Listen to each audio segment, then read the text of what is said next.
We are uniquely blessed to have a very eminent speaker today in Colonel Surinder Kumar, who is a popular endocrinologist. I would call him the people's endocrinologist, one of the most popular diabetes specialists in Gangaram and in the town. We have had the good fortune of seeing sir on so many international meetings in Delhi, and the best thing I like about him is he never discourages you to ask questions. He will always encourage you to ask questions, give you enough time. So you would enjoy going to the CMEs and you will find the CMEs worth it. Today, of course, is a different day and sir is our guest. And we have a forum called the Physician Forum of India. It's a registered body and we've been having CMEs since 2007. Many people have joined us of late, but there have been some who have been with us right from the beginning. We have CMEs every Wednesday.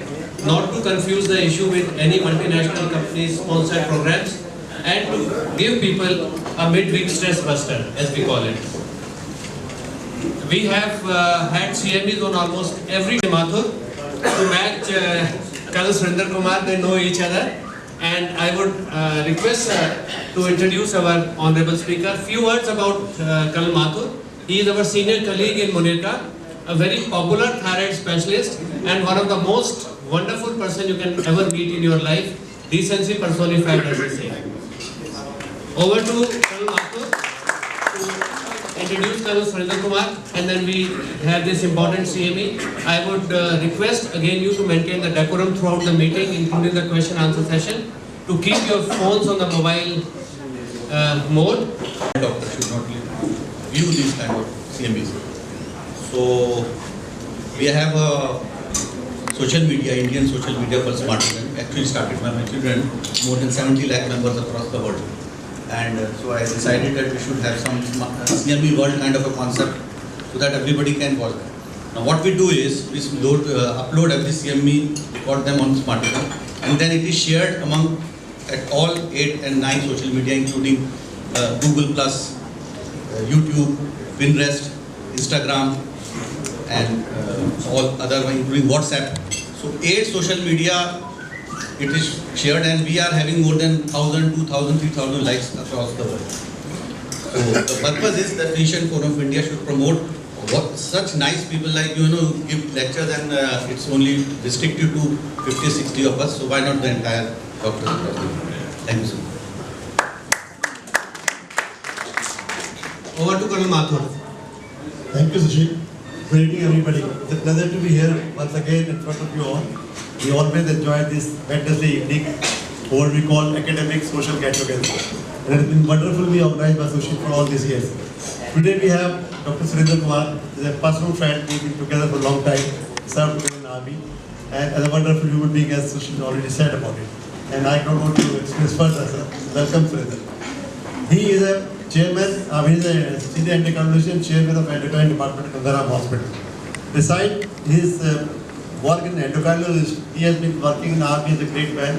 He did estimation lab in the command hospital.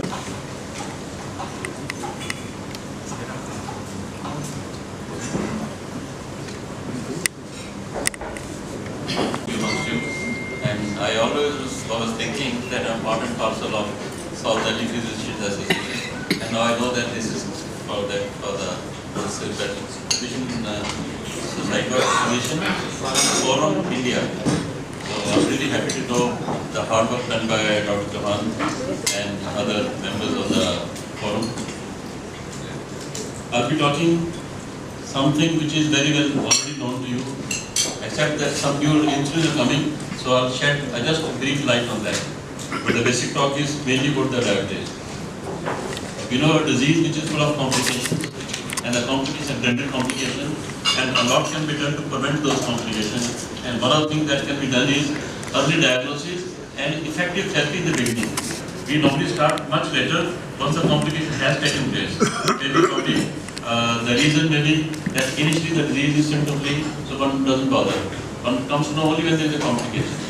So, but it's a disease where this window period should be really utilized. The moment diagnosis is made, one should be aggressive, rather ruthless in controlling glucotoxicity with whatever means, whether it's insulin or it's scritagol, along with other group of drugs I will be just mentioning. So So early and aggressive treatment is probably most important. That pays long-term dividend. The three dominant factors which are responsible for causation and propagation of the hyperglycemia. One of them is insulin resistance, other is incretin, and third is secretory defect. And all three must be tackled early and effectively. And in the management, I said that it's a patient-centric approach. I consider these three factors most important. What is the attitude and aptitude of the patient towards the disease? You may write the best medicine, patient may not follow. Patient may think that since there is no complaint, there is no disease.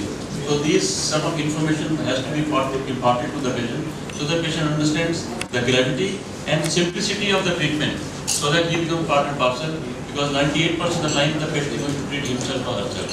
It's only for a small part that he comes to the physician or any clinician for the control of hyperglycemia and prevention of complications. This is probably again a completely different disease, where the treatment differs in a rich person and in a poor person. No other disease is there like hypertension, etc., where the treatment would be different in a rich man and a poor man, but that is one disease where the treatment in a rich man could be completely different from a person, because affordability is important, and affordability is not only in the form of medicine but also in monitoring, annual monitoring, weekly monitoring, daily monitoring, and all those parameters. And third most important factor is life expectancy. If somebody is young and early diagnosis is made, then one has to be very aggressive in the treatment. So amongst the out of the 7 points, I consider these three as most important. Now coming to the therapeutic definition, that it is a state of insulin insufficiency, which is due to increased requirement and decreased availability. So theoretical treatment becomes very simple. Decrease the requirement, and you can decrease the requirement with the help of insulin sensitizers, glitazone, and SGLT2 inhibitors, and increase availability with the help of glucose dependent as well as glucose independent parameters.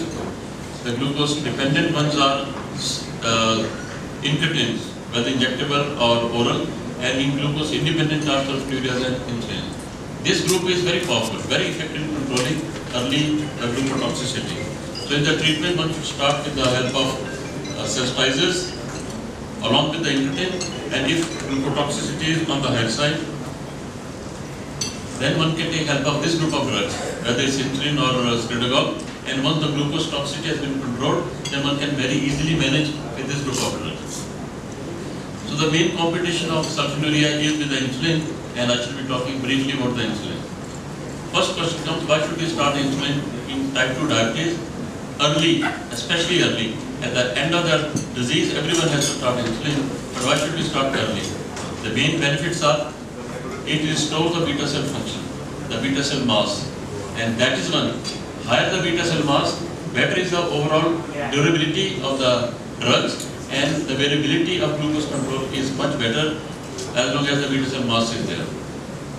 Then of course on the top of it provides long-term near normal glycemic control, reduces microvascular complication, improves the quality of life, and to some extent may also, with the future studies coming up, it may also improve or reduce the macrovascular complications. But the challenges with insulin are weight gain, hypoglycemia, and need for injection. So this is where that it varies from person to person, patient acceptance of the insulin. So if patient is told that probably single injection is equally good and variability is much less. So if patient is made part and parcel of that understanding, very many they accept insulin, but very many even rich people, they hate insulin for whatever reason they know. Insulin, in anything for that matter, if effective glycemic control is made right in the beginning, glucotoxicity is tackled effectively, even remission is possible with the newer group of drugs as well as with the insulin. Now I'll quote this study which was published in 2008, that multiple insulin injections, multiple continuous insulin infusion as well as OHS. With all this, up to 1 year remission, means drug-free period was there. So if you make an early diagnosis and treat effectively, then in a very large number of patients, remission can be achieved. And this of course is insulin secretory response. Now let's see what's the pattern of hyperglycemia in type 2 diabetes, where one has to use the type of insulin according to the type of pattern of hyperglycemia.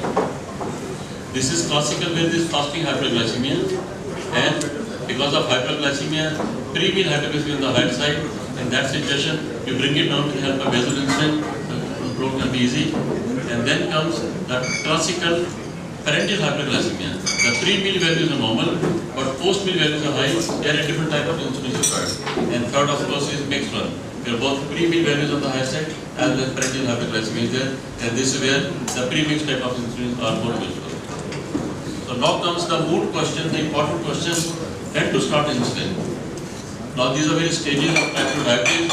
If you are truly looking for the welfare of the patient or the welfare of the beta cell, to improve the beta cell mass, it should be started right at the diagnosis. The best time to start insulin is at the onset. Often there is a mistake that once insulin started, lifelong, it's not the case. You may use insulin for 1 week, 2 weeks, 3 weeks, tackle glucotoxicity, bring glucose to pre-meal values to normal. You can always stop, because by that time, other components, insulin sensitizers, as well as incretin group of drugs, they maintain the glucose very well controlled and with minimal variability. So, truly speaking, a good doctor will always convince a patient that treatment should be started early, insulin should be started early, especially in the beginning, especially at the onset of diagnosis.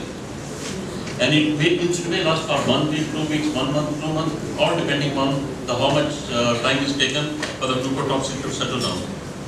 Number 2, majority of us, they use insulin when 50% of scleroderma are not able to control it. This is the commonest time when the insulin started.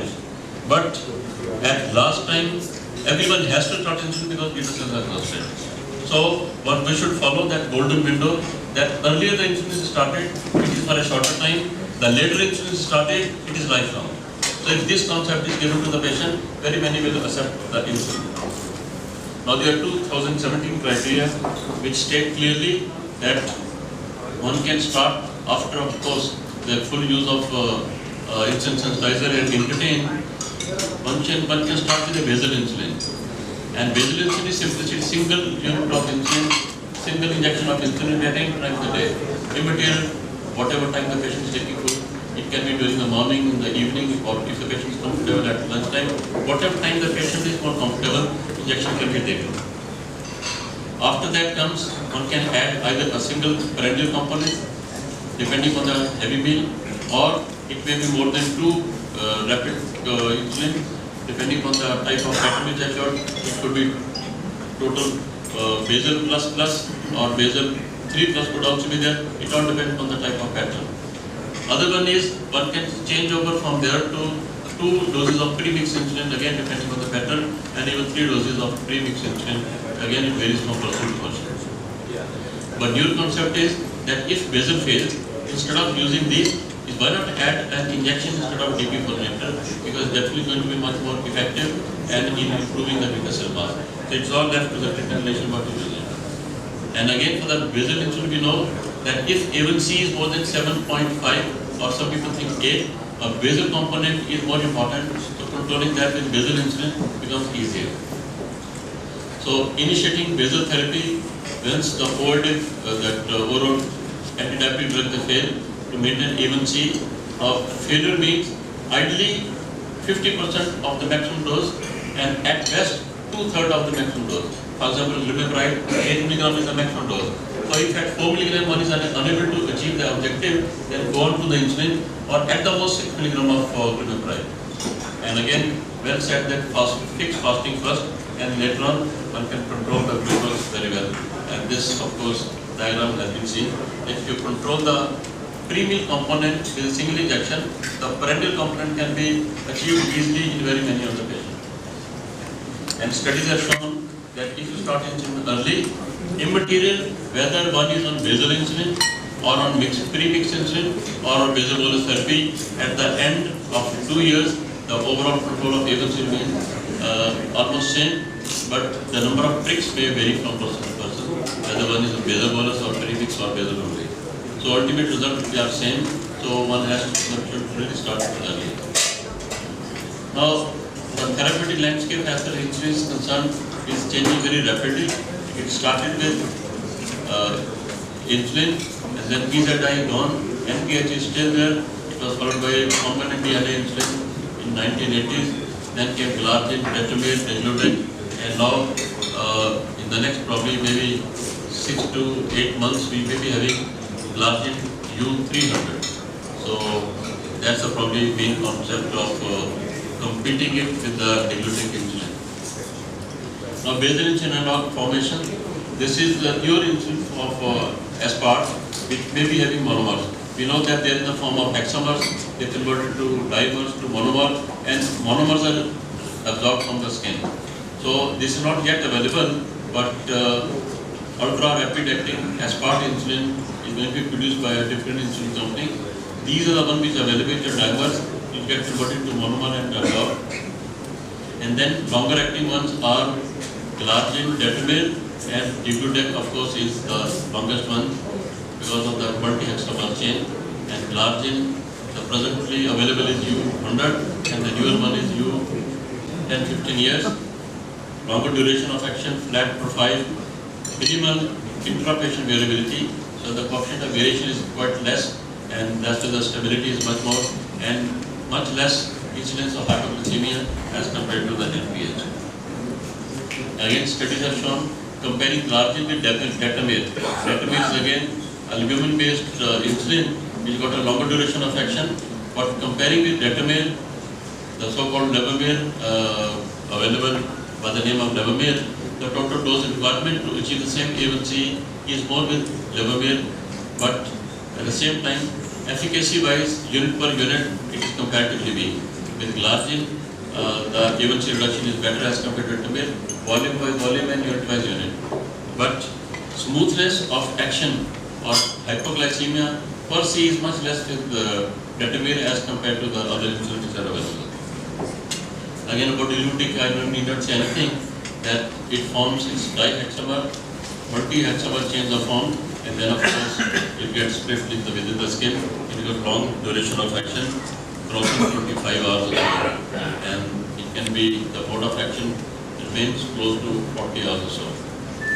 The major benefit of Degludec is efficacy by the same as Lantus, but relative benefit of hypoglycemia is there, so it is more or less slightly better as compared to the Lantus as far as the numerical incidence of hypoglycemia is concerned.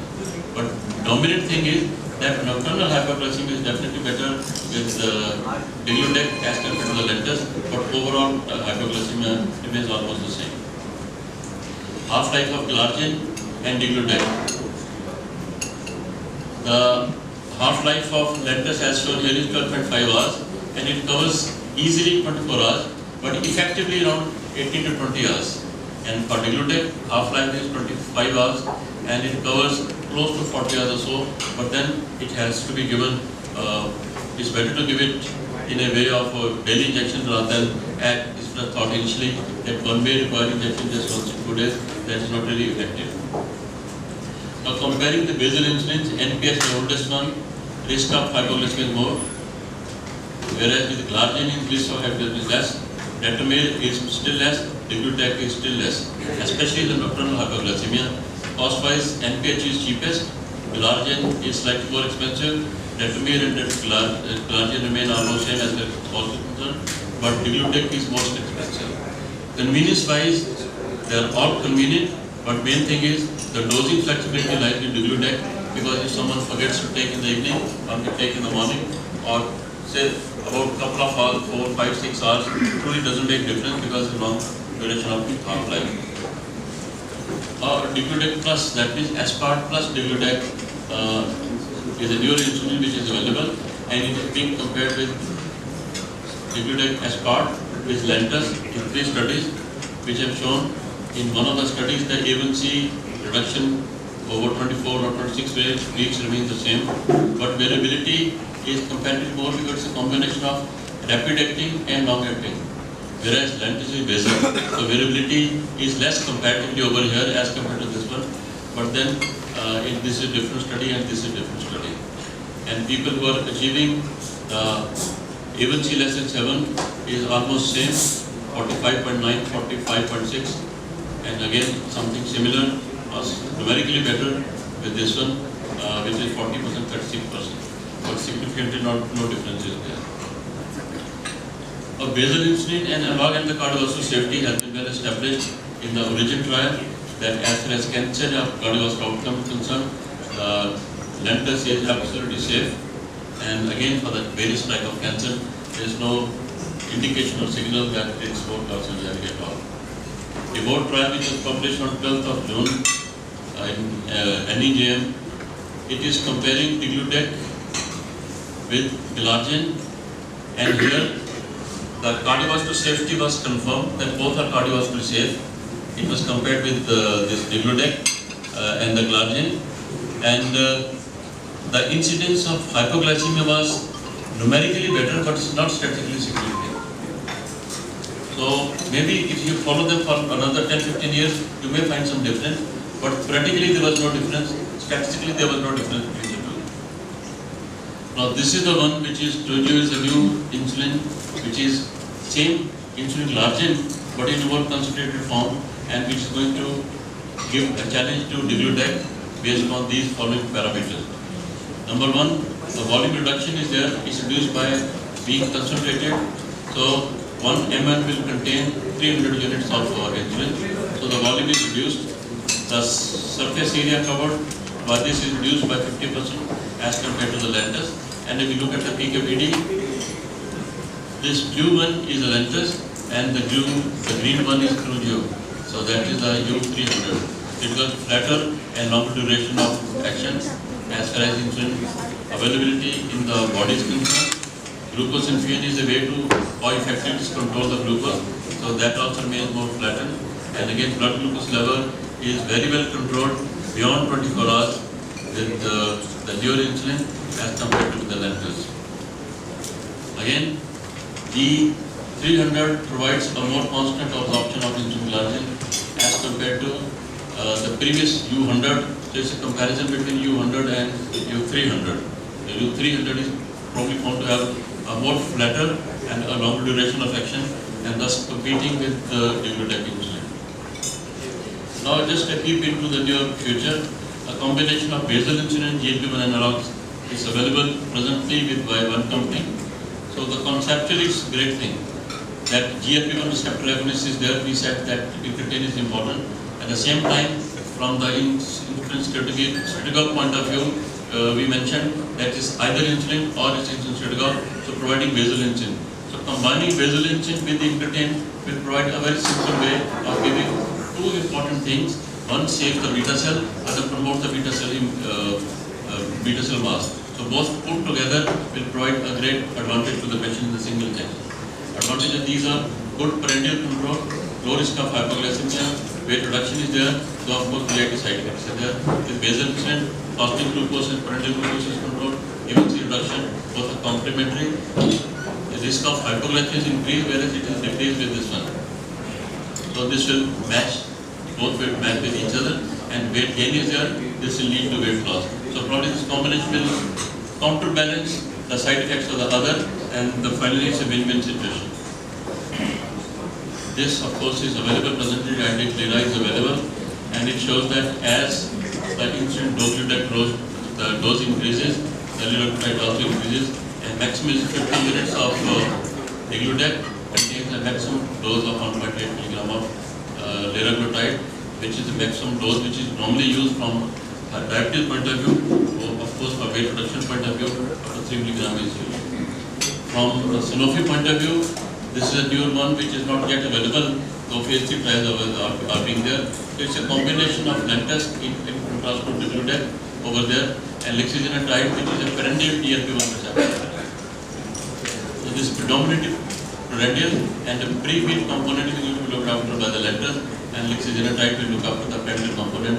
And this is again a good combination of basal insulin along with GLP receptor agonist, and then once it's available, it's going to be big boon for our patients. So coming to the end of my talk, friends, despite several advances in the diabetic therapy, still not many lectins are present. And a new range of insulin, including oral hypoglycemic drugs, including oral insulin which are about to come.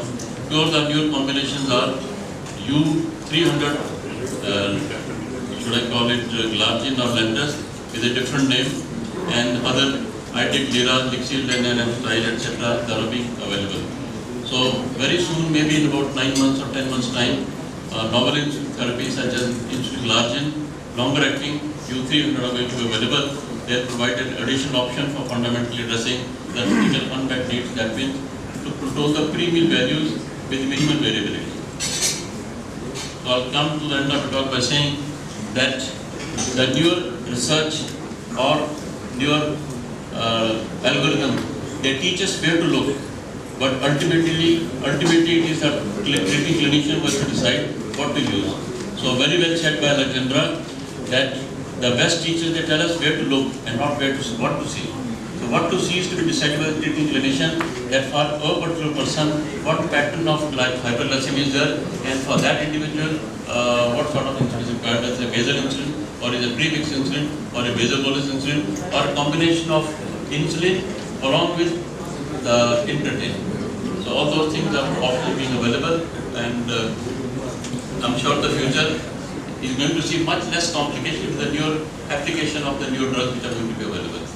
So with that, I end my talk, and I'll be too glad to answer any questions.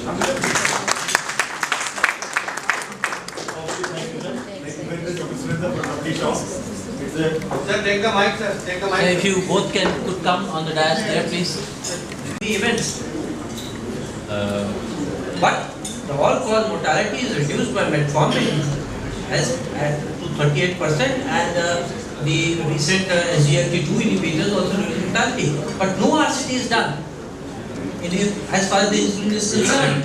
All the studies they mentioned that mortality is increased in people who are using insulin. Right. Theoretically this is correct, but conceptually it is wrong. Reason, insulin started when atherosclerosis already set in. We have missed a window period. We have started when the myocardial function is set in, then we start insulin to control the glucose. That's why the complication rate is there. Now concept has changed completely. Start insulin early, treat glucotoxic at earliest, and then maintain glucose with the help of either insulin sensitizer or SGLT2 put together or incretin. So future is going to show a completely different scene. The books are going to be rewritten completely after about 10 years. But the early benefits with the SGLT2 inhibitors, Yes. as early as 3 months. Yeah, that's Would you say that is true with insulin? I don't think so, sir. No, if you conceptually understand that what is the atherogenesis in insulin starts at what stage? There is pre-diabetes stage. So this is time when insulin sensitizers are required. So once insulin sensitizers are started, there is pre-diabetes stage. In a patient with a strong family history of atherogenesis, this patient can be saved from various cardiovascular problems. Now, once the diabetes is set in, we again slip over because we don't use the most powerful tool which is available, that is insulin. So, what I said, that start insulin in the beginning to control glucotoxicity, not to maintain hyperglycemia, but to control glucotoxicity. Once this is glucotoxic settled, the beta cell will be happy to flourish itself and then maintain with that. So, early you start, the better it is. Early, and it may be for a short time. Okay. The normal concept is once you start an insulin lifelong, that is not the case at all. Would you say that if you start early insulin, it would prevent or reverse apoptosis of the beta cells? Would you say that? Yes, to some extent, yes. Along with that, you use insulin sensitizers and incretins also. It would reverse the apoptosis? There is theoretical possibility. Now we are talking not about treating glucose, we are talking about remission. As I showed that the first study about remission start was there way back in 2000. People with long duration of diabetes, more than 10 years, on older generation of glibenclamide, not glimepiride, glibenclamide, Right. they were given insulin intensive for 12 hours. I repeat the word 12 hours, intensive insulin therapy to maintain glucose between 80 and 100 only. 50% of them were in remission for the last 6 months. So that was the early concept. In fact, both of us were using insulin in the armed forces, because in armed forces, if a person is on insulin, soldier insulin is thrown out. So we used to do intensive insulin therapy, control it completely, and then for 3, 4, 5, 6 months, patient without any drug. So that is the power of insulin, most powerful element. But we often misuse it. We use at the end, at stage 3. Right. Truly speaking, is required to be used at stage 1. If you use stage 1, then you find the true results. Whereas present studies mention that those who are on insulin, mortality rate is higher. It is not because of insulin, it is because of pre-existing atherosclerosis. Right. Because they are using a burnt-out case. Right. So, talking about insulin, which insulin is the best? the 2D trial said the basal versus premixes versus prandial. There is no difference. It is They did not reduce MIs or they did not reduce CV complications. absolutely. So the 2B trial was a landmark trial. Any insulin, the problem is not only, the variability is only in the subcutaneous tissue. Right. As a simple insulin. So all that the playing ground for insulin is subcutaneous tissue. Those which are newer ones, the absorption very smooth and predictable. Those which are older ones, they form crystals that are regularly absorbed and the variability is there. You take injection in a warm place, you enter the cold place, in a AC room, absorption will slow down. You take injection in a cold room and go out and start doing exercise, absorption will increase. So there are lot of variabilities are there. Right. So it is insulin, once it enters the general circulation, all insulins are just the same. Now coming to your question, which insulin is the best? Yes. Every insulin is the best. You have to understand the pattern of hyperglycemia in that individual. But this study, the 2D did not, say that which insulin would reduce CV events. You know, this study was a large study which ended after 6 years in Yes. futility. No. See, whether you give basal or you give premixes or you give prandial. I showed one slide. Whether you use basal or you use premix or Yes. basal bolus, Yes, end results at end of 1 year was same. Same. Every was same. yeah, But what was different? The difference was the variability which they never mentioned. right. So, talking about the 4T study, the HbA1c more than 8.5 probably you would give premixes as compared to if it's less than 8.5 basal. No, if it's more than 7.5 or 8, there is confusion between 7.5 8. Let's keep it 8. Okay. If it's 8, then the pre-meal component is on the higher side, and this is where the basal are effective. But if the basal dose increases more than 15 units per day, then premix is better. Right. So my last question. Despite improvements in control of hyperglycemia, there is, hypoglycemia and weight gain with insulins. Yes. And now this probably is being corrected with the U300 glargine. So less hypoglycemia seen with this, would you say that? No, because absorption is more smooth, Yes. the variability is going to be less. So less hypoglycemia Yes. and longer duration of action. Yes. So this is probably a better insulin as compared to the earlier glargine. Yes. They said that, sir? Yeah. Okay, this is my last question. So comparing the Digludac and Lantus, would you say which is better? In efficacy wise, there is no difference. But there is difference. Hypo? In hypo, there is numerical difference in the presently available studies. But I am sure that if these studies are followed for another 10-15 years, then you will find the difference, because then the gap starts diverging only beyond 2 years or so. But we have to wait in any atherogenesis study for at least 10 years, 15 years, like in Adica, Eugapedius. It was after 10 years we came to know that there is cardiovascular mortality less in those who were intensively controlled. So in any cardiovascular outcome study, we should wait for 10-15 years, not for 2 years, 3 years. I wish I could ask more questions. Yes, sir, please. I could. He never asked the last question, sir. I tend to disagree with you, sir, that there is a divide in rich and poor management, only diabetes. It is everywhere, even in food, drinks, hypertension, everything. Not disease. Yeah, I didn't mention about the food. No, disease. You Which said disease? every disease, hypertension, patient, those who can afford, they will take the latest medicine, The the latest costlier will ones, not be effective now. the costlier one, the pacemaker, the The stents. degree would vary, but not really that's not What it. I'm saying, divide is there. Anyway, sir, you said it is more in diabetes. Much more in that.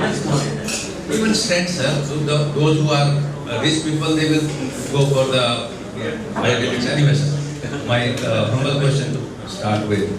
As you said, to start insulin early in diabetes type 2, where we are already having insulin resistance. We are increasing the insulin level as such because we are giving insulin to a patient having insulin resistance who is already drawing more insulin. He will need more insulin. So on one hand we have agreed that it is cardiotoxic. So what happens to that part? Right. There is a concept of glucotoxicity. There is an older idiom called poison, or diamond cuts diamond, or poison kills poison. Now here, what is the aggravating factor for insulin resistance? It is hyperglycemia. The best thing to tackle hyperglycemia is tackle glucotoxicity. So give a short-term aggressive course of insulin, bring down glucose to normal, that insulin resistance starts decreasing. So by a short-term use of insulin, you are not worried about short-term hyperglycemia, but you are worried about controlling the glucose level, which will improve the insulin resistance. If the glucose level becomes normal, resistance becomes less. If glucose is high, the resistance also increases. So that's the basic concept. My point is, if a patient is not having too much of glucose toxicity, say it is beginning, naive patient, not having too much of glucose, then also it will be effective. Yes, very effective. Not only effective, very effective. Consider the glucotoxicity component. Atherogenesis has been setting for decades together before the onset of diabetes. Now there is an additional element which can be tackled, that is hyperglycemia. Tackle hyperglycemia with insulin, control it, and now the resistance will come down. Even the previous resistance which was being maintained and increasing, even that will also gradually come down. Comparing to a naive patient started insulin Yes. versus started incretin-based therapy. Yes, sir. So which will be tackling insulin resistance plus the other factors, the intake, the weight and everything. Yes. So which one is better? No, which is most powerful?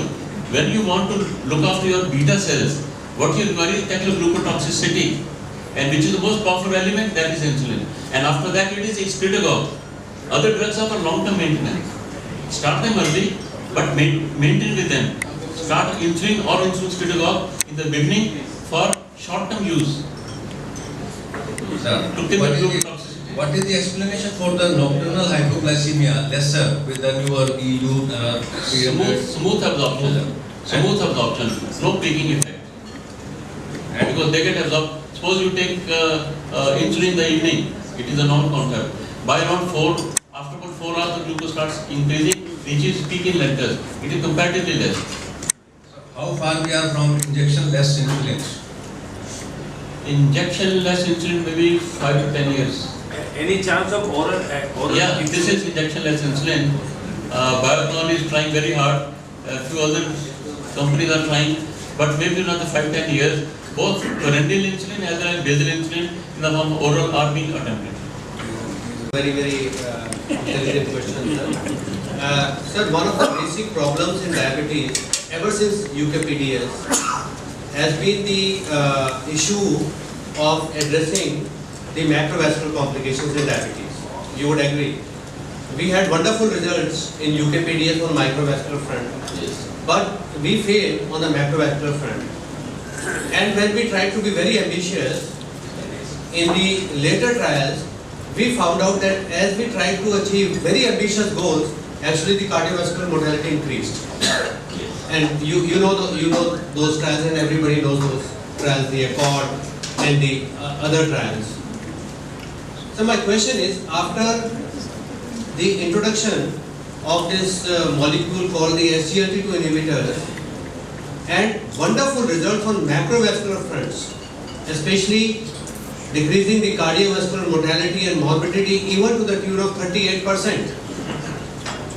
Is it time now to change our strategy vis-a-vis the oral medication? Absolutely. After metformin, sulfonylurea, the gold standard of going to basal insulins, should we actually now change our strategy to first revisit the theory of going to SGLT2 inhibitors? So this is my very simple question to you, sir. And this is one which is important, and at the same time take help of incretins. Now if you find the A1C is more than 7.5, do take help of glucose independent group of drugs, that means sulfonylureas and insulin. And the moment you find the glucose has been achieved, A1C has been achieved to around 6.5 or so, get back to this.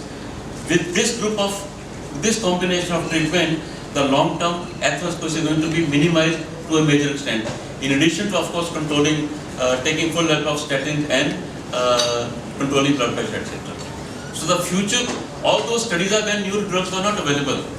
All that information is older one. When we start a person at the onset of diagnosis to look after the blood pressure, to look after the statin, to look after weight, look after waistline. All these things are so important that we know with the help of SGLT2 inhibitor. So once people who are treated and started right in the beginning with this group of drugs, then we'll find the results, and these will be left for a short term only. Use of sulfonylureas or insulin is going to be short term. Long term meat is going to be with this. Those who are lucky to be treated with this group of medicines are going to achieve long term results. In this group of patients, all those complications are going to be much less. Sir, my second question, sir. Please. And I heard you in a talk where you had advocated the use of insulin early.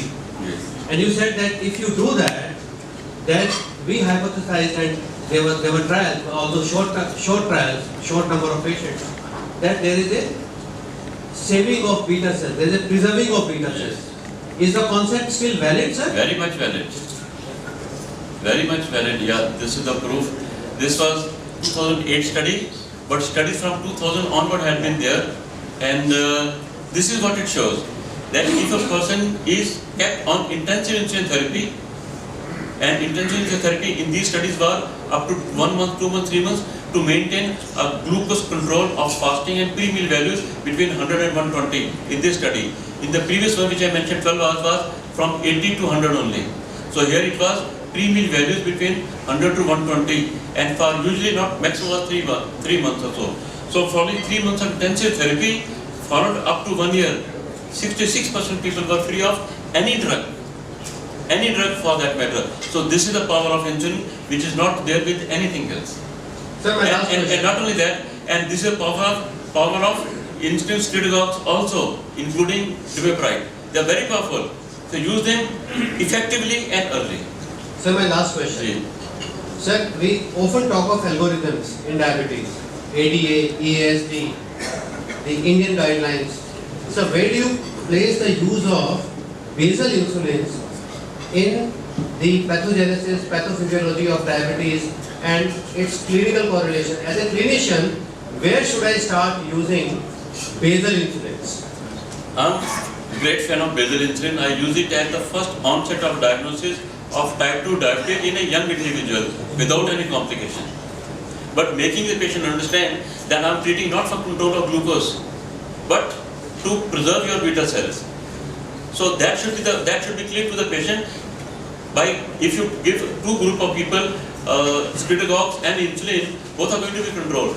In one, the beta cells are exhausted. In others, the beta cells are preserved. So that's a difference. Like I give example that if someone's tire pressure is low in a vehicle is moving with equal speed. In one, the tires are getting rubbed off. In other, if you remove it, fill it in the air, and then use it, the tires are going to be preserved. So that's the difference between the two. There are two notices right in the beginning. I'd like to stress this, that this is the best time to use insulin, short term. Here, majority of us use, but the worst time is to use this where it has to be used. So it is left to the understanding of the patient whether he accepts or not. Actually, I'm sure that all of us will advise us start here. Very many may not agree that no, I don't want, I'd like to change the doctor. And very many again will advise at the same time that don't take it here. Again, very many patients will say, no, I don't want to take it. And here patient has to take it. Sir, my very last question. Sir, when we started using Lantus insulin, we actually never heard of hypoglycemia with Lantus insulin. Yes. And when we started using the other basal insulin from another multinational, we were told that now there are issues of hypoglycemia with Lantus. Right. Sir, I want to know your experience with the usage of Lantus insulin versus hypoglycemia. Because the definition of hypoglycemia is different. One is called asymptomatic hypoglycemia. That means patient has no complaint. These were never recorded. It was only CGMS or self-monitoring trials we came to know patients had no problem at all. Blood sugar was 69. For someone, 69 could be normal.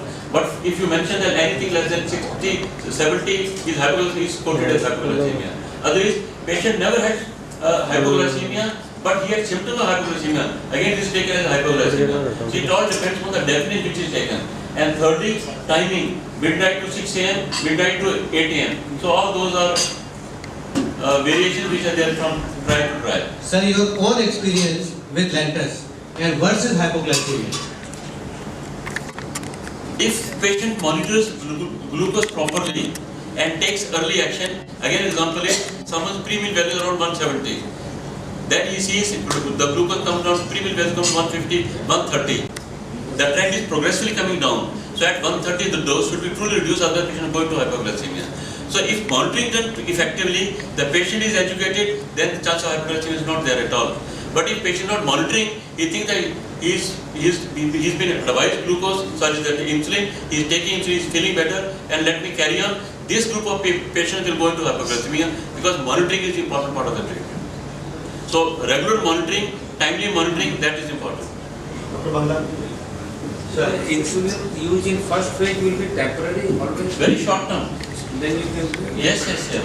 Control the glucotoxicity. Find thiazide diuretic beta blockers responsible for patient is on thiazide diuretics and on beta blocker. How do you find these two drugs responsible for uncontrolled diabetes? Uncontrolled. It is not, in spite of all the lecture, all the drugs, Ji. you know, lot many patients, in spite of the best of doctors, Ji. diabetes is not controlled. And HbA1c is 8.5 even in the Western world. And these So patients I have. was saying that, you know, it is not uncommon. I have observed Yes, that absolutely. at times patient is just on, patient is, everything is being done, diabetes is not controlled, and you find patient is on thiazide diabetes. Second thing with the cardiovascular problems, MIs, majority of these patients are on beta blockers. Do they interfere with the control of diabetes? It is said that in brittle diabetics, you should not use beta blockers. The beta blocker should not be used because they mask the symptom of hypoglycemia. That's the only reason, otherwise there is no reason. Now coming to the thiazide don't play much significant role. But I agree with you, controlling glucose in a proper way is extremely difficult. We have now realized with the help of CGMS, Abbott CGMS, which is there so easy to use, we find that probably glucose intolerance is extremely common. I use on myself, I found my glucose value is high. Though my A1C is absolutely normal, it's close to 6. But if you follow CGMS, things are different. Now, why it's difficult? Because it's not only the availability of insulin, how much food intake patient has been taking regularly. If someone takes heavy meal, the same person may have all the three variabilities. Patient may have a pattern like this, patient may have a pattern like this.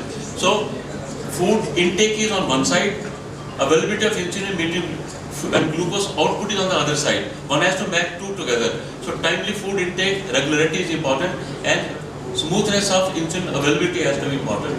Then glucose can be controlled in a reasonable way. The previous concept of A1C, that A1C is fine, everything is fine, the patient may have 50 milligram, the patient may have 300 milligram at the other time, may give a same uniform A1C. So the concept is changed completely. The future is not going to consider A1C, but CGMS values. Glycemic variability Yeah, is a very very important important. part. Very important part. Just the last one. You know, every diabetic is different. Somebody will be controlled simple tablet of metformin. And same diabetes from time to time is different. And yes. And somebody may have all the drugs, and in spite of that, the sugar controls are different. Yes. But I was saying that suppose you find out a diabetic, and he's just controlled on 500 milligram PD of metformin. You said you should give insulin. Would you like to give insulin No, to these no. people? I said You should give insulin to if A1C is on the diabetic. higher side, right? If someone says, doctor, I want remission of diabetes, my sugar pre-meal values are around say 120 or so. Yes. And in that case, for remission of diabetes, I can use it. But normally I use insulin if A1C is more than 7.5. If at onset A1C is 7.5, again, by telling patient that I'm using it not for control of glucose, but for improvement of the beta cell mass. For that, with that concept in We mind. will not use it in pre-diabetics. correct? Pre-diabetes, no. But the question comes, if someone says, suppose my younger brother has got diabetes, I want to put it to remission, I'll definitely use it. As studies have shown that the glucose is maintained between 80 to 100, the complete remission is there. Remission for a long time is there. So, those are from case to case basis, individual, but long term, and as a algorithm it cannot be put in. But from case to case, everything is permissible. And you use the knowledge of physiology and pathophysiology and the pharmacology, everything is possible. Dr. Singh? So you said remission is there, it is usually for how much time? Up to 2 years remission has been documented. 2 years. Yes. The studies that you mentioned, up to 2 years remission is possible, but now, truly speaking, with the newly available drugs, remission may be for a longer period also, could be up to 4 years, 5 years. And now, as conceptually it comes, that if someone is using the moment someone is monitoring, he's got a strong family history of diabetes, he's monitoring his glucose, moving from fasting from 95 to 100 to 105. If at 105, and an individual starts using insulin, he can go into a very long-term remission. Provided he's maintaining other parameters, his BMI, his waistlines, he's maintaining other components, it can be. Now we are talking about the remission part. Controlling glucose is one side, A1C was one, then came variability. Now the word is remission of diabetes. Sir, moderate amount of alcohol intake can prevent onset of diabetes or delay the onset of diabetes, number one. Number two, Now let's those take who one are more. already diabetic, Yes. what is the effect of alcohol on these patients? Right. Alcohol in a small quantity defined as 30 ml to 45 ml is extremely useful. For diabetes. Yes. Right. But the problem is if someone is overweight, this will have negative effect. If someone is having triglyceridemia, it will have negative effect. Or a healthy individual would, because it improves HDL. That's a positive side. That's why it's good. But normally the dictum is if someone started on alcohol, the level continues to go up. If you maintain the basal parameters of normal BMI, normal waist hip ratio, and don't exceed average 30 ml per week, per day, total dose, it can have beneficial effects. And those already diabetic, I'm talking about both diabetic, it's a positive effect. It's positive effect. Again, the small studies have been there, effect of sweets on diabetes. If you take small quantity of sweet and you enjoy that sweet, the sugar level will come down. But the problem is the other one. That if you exceed the limit, then there is a problem. What is insulin resistance? Resistance at the level of the brain, sympathetic overactivity. If you do that sympathetic overactivity by meditation or by pleasure, the thing will improve. I ask a separate question, not related to this. Supposing one is on regular insulin, 12 in the morning, 16 pre-lunch, Sorry. and Repeat question again. regular insulin, 12 pre-breakfast, 16 pre-lunch, 16 pre-dinner, and Lantus or Paclov, 30 units, with Janumet 51 gram PD. Now, before coming here, supposing somebody like myself, supposing I'm asking a specific question. Now, supposing instead of the regular insulin in my clinic, I have the 30/70. The dose should be 16 units for the before coming here, and what should be the dose of the Lantus at night? Then you said you want to switch up to premix. No, Then I had used premix before, but at the before coming to the now you're visible therapy. before coming to the CME, supposing the clinic instead of the regular, I have 30/70. Right. How much Now, 30/70 should if be you- used, and at the night? I got your question. Don't increase the dose of insulin, enjoy your food. Same 16. Same 16. Take small quantity, but enjoy the full variety. All the sweets and everything. The total number of calories should be maintained the same. And it's a wrong concept that you're going to increase, enjoy the food in the amount, increase insulin, you are at a risk of hypoglycemia. So don't do it. Enjoy it once in a week, there's no problem at all. Short-term rise in glucose doesn't make major difference. It is the overall mean which is important. Whereas short-term dip in glucose will create a major problem. ज़्यादा insulin लेके ज़्यादा खा लो Thank you, Dr. That's Sridhar. wrong, yeah. And I don't think there are any more questions right now. We'd like to come to end of session. Dr. Sridhar Kumar sir, for doing justice to that talk, as well as thank you very much to all the doctors for taking out their time from your busy schedule and coming for this. Ordinary is good. So I would request Dr. S.K. Podar, please sir, to honor our chairperson for today evening, Colonel S.K. Mathur. Colonel S.K. Mathur will be away for about 6 weeks from the forum, and we wish him good health.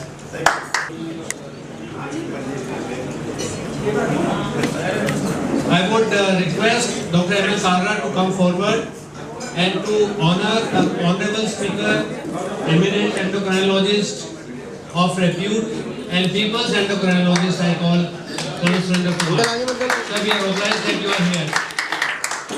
We are obliged that you are here. In the end, I invite all of you to dinner and request your company on next Wednesday on a very important CME for all physicians on how to read a chest X-ray.